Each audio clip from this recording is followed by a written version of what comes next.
Assalamualaikum warahmatullahi wabarakatuh. Coba lagi bersama saya di channel di waktunya viral.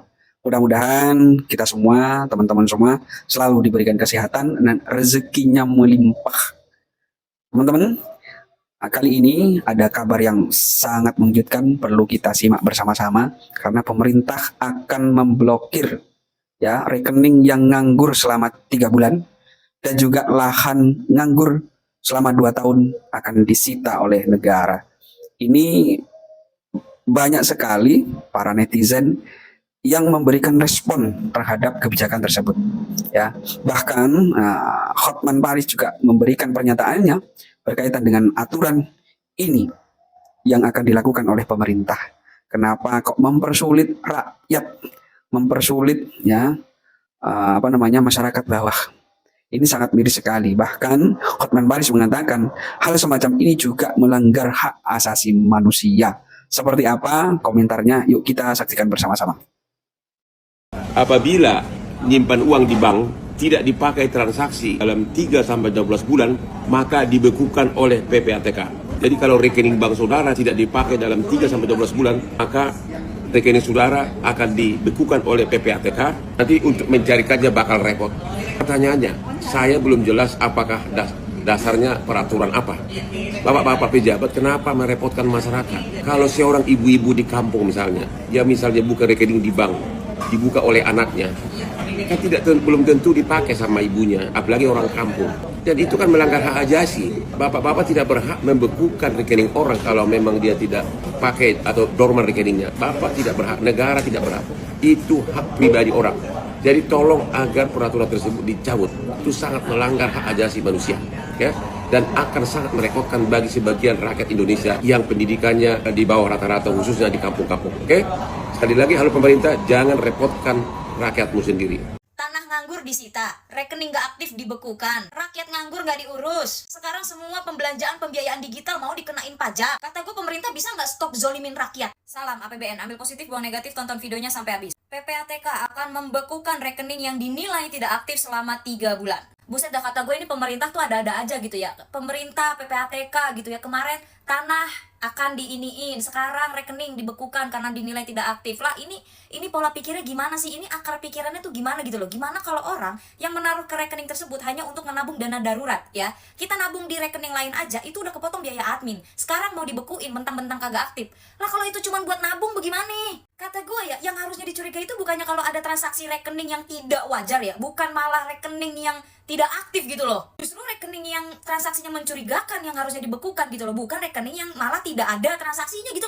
Gimana sih pola pikirnya, gue nggak ngerti deh. Terus gimana orang-orang yang cuma punya rekening cuma buat nabung gitu loh? Bener kan kata gue, tiap bulan kan udah dipotong sama biaya admin banknya. Terus sekarang mau dibekuin juga, kata gue ininya di mana? Buat kalian yang nggak tahu apa artinya rekening dorman, jadi rekening dorman itu rekening yang dinilai tidak aktif gitu ya. Nih kalian bisa baca sendiri deh ya. Duit sendiri, kerja cari sendiri, masih aja direcokin sama negara. Dah kata gue curiga dah rakyat Indonesia semuanya bakal masuk surga jalur VIP nih gara-gara kebanyakan dizolimin. Ditambah sekarang katanya amplop kondangan itu mau dipajakin juga. Kata gue gimana rakyat Indonesia mau berkembang biak kalau mau nikah aja dibikin trauma gitu loh. Udah nabung buat nikah susah gitu ya, sekalipun nikah bisa di KUA. Tapi kan nikah kan ada makan-makan, ada apa segala macam, terus pasti ada yang ngamplopin, ada juga zaman sekarang yang transfer gitu kan, ngasih amplopnya gitu via transfer gitu kan, terus mau dipajakin juga. Kata gue, lu bisa gak berhenti menyusahkan rakyat? Bener kan kata gue di konten gue yang kemarin, gue hidup cuma sekali gitu, kita semua hidup cuma sekali gitu ya, gak tahu reinkarnasi jadi apa gitu kan, kali gue jadi macan, jadi singa, jadi biawak, jadi apa gitu kan, cuman gue jadi manusia nih hidup cuma sekali ya. Kenapa gue dilepehnya itu di WNI, kenapa gue dilepehnya itu di Indonesia gitu, kenapa? Permasalahannya nih ya, nih kalau begini-begini, ini yang udah otomatis paling kena itu ya rakyat kecil. Mau sampai kapan rakyat kecil diinjek terus? Udah kecil makin kecil, kata gue yang bener-bener aja deh. Ini kalau rekening dibeku-bekuin kayak begini ya, udah balik aja ke celengan ayam. Udah nggak usah pakai dompet digital deh, nggak usah bayar pakai QRIS, pakai barcode, pakai apa segala macam, nggak usah. Lu balik kayak ke zaman purba tuh, lu balik lu beli tuh celengan ayam. Kata gue bisa banget pemerintah nih bikin dompet-dompet digital, harus bayar pakai barcode bla bla bla. Ini awal mulanya gara-gara Covid nih. Gara-gara Covid kita tidak boleh bersentuhan, tidak boleh ini, tidak boleh itu. Jadilah kita pakai barcode.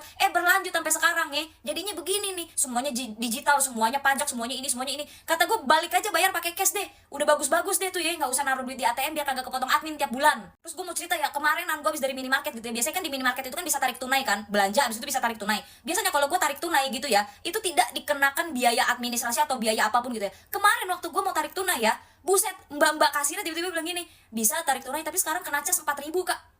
Kata gue, sejak kapan kena cas? Gak tahu kak, peraturan baru dari banknya. Bisa banget loh kata gue loh. Buset dah. PPATK bakal membekukan rekening bank yang nggak ada transaksinya selama 3 bulan. Alasannya karena rawan disalahgunakan. Logikanya di mana, PA? Yang perlu dicurigai itu justru rekening dengan transaksi yang nggak wajar, bukan rekening yang nggak ada transaksinya. Terus gimana nasib rakyat yang cuma nyimpen duit di bank buat keadaan darurat? Udah tiap bulan dipotong, dibekukan pula. Goblok. Pemerintah emang gak habis-habis bikin gebrakannya. Bisa-bisanya rekening yang 3 bulan nganggur bakalan diblokir. Suka banget bikin peraturan yang bikin susah masyarakatnya. Gak kasihan sama orang tua di desa yang pakai rekening bank cuma buat nabung. Apalagi terakhir juga ada peraturan tanah yang 2 tahun nganggur bakal disita. Yang menurut gue daripada pemerintah sibuk ngurusin tanah atau rekening yang nganggur, mendingan ngurusin masih banyak banget masyarakatnya yang nganggur. Pemerintah kabarnya akan menetapkan sebuah kebijakan memblokir rekening bank siapa saja yang tidak aktif bertransaksi dalam kurun waktu 3 bulan. Ini adalah sebuah kebijakan yang jahat, dan jahat. Kenapa? Banyak rekening itu dibuka untuk penampungan dan menabung. Namanya menabung itu menyimpan dan mungkin tidak aktif selama berbulan-bulan. Tergantung kemampuan yang bersangkutan menabung. Lantas kalau tidak ada transaksi 3 bulan mau diblokir. Atas dasar hukum apa memblokir? Mereka bukan pelaku kejahatan. Tidak aktif bertransaksi itu bukan kejahatan. Pemerintah stoplah menjadi orang gila di negara ini. Jangan buat sulit rakyatmu. Jangan sampai nanti rakyat ini karena ketakutan uangnya di bank akan diblokir, melakukan rush money, menarik uangnya, disimpan di bawah bantal. Apa yang terjadi kalau masyarakat ini akhirnya melakukan penarikan uang dari bank dan disimpan di rumah? Apa yang terjadi dengan perbankan kita? Pemerintah ini menciptakan sebuah situasi yang pelik, rumit, dan menyusahkan rakyat. Ketika rakyat benar-benar ketakutan nanti, ditarik uangnya dari bank. Apa yang akan terjadi kepada kalian, wahai pemerintah Republik Indonesia? Come on, pikir panjang lah. Jangan bikin susah rakyat ini yang sudah susah mencari kehidupan. Rekening itu boleh diblokir kalau diindikasikan uangnya adalah kejahatan. Kita tahu memang pemerintah berharap uang masyarakat itu diputar, dibelanjakan supaya ekonomi bergerak. Rakyat itu sekarang membelanjakan uangnya kepada hal yang sangat penting.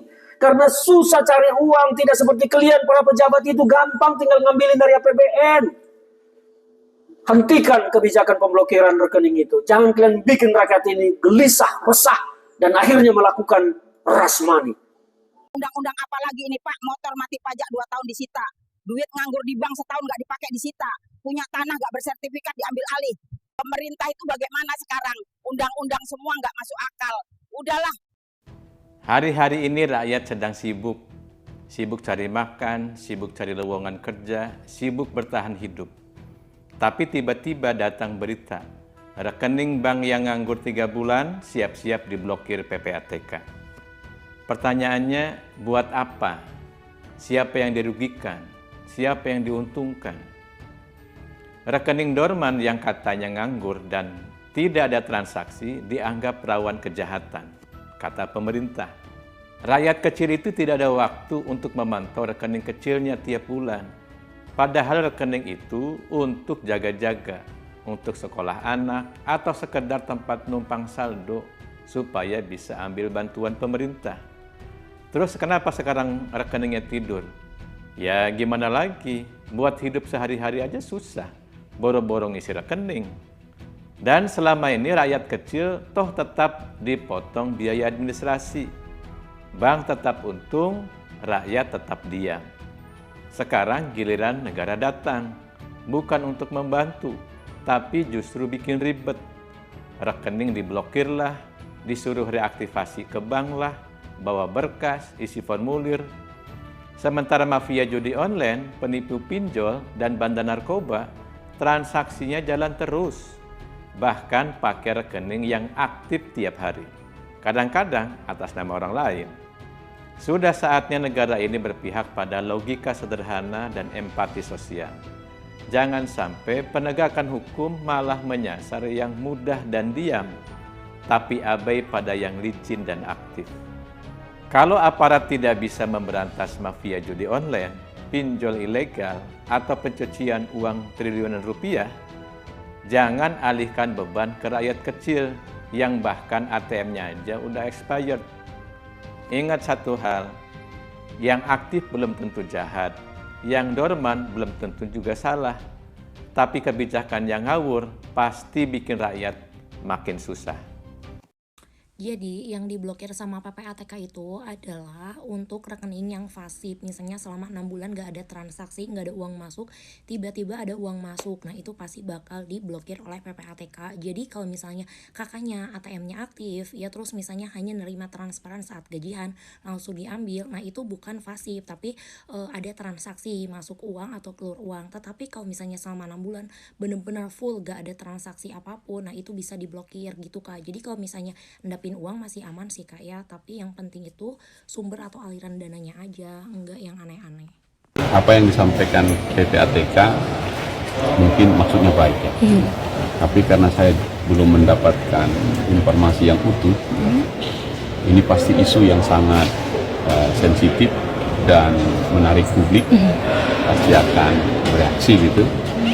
Saya akan setelah reses ini masuk, pasti ada raker dengan PPATK, kita akan menanyakan kebijakan ini, apa goalnya, mengapa, latar belakangnya apa, sehingga publik mendapatkan informasi yang cukup.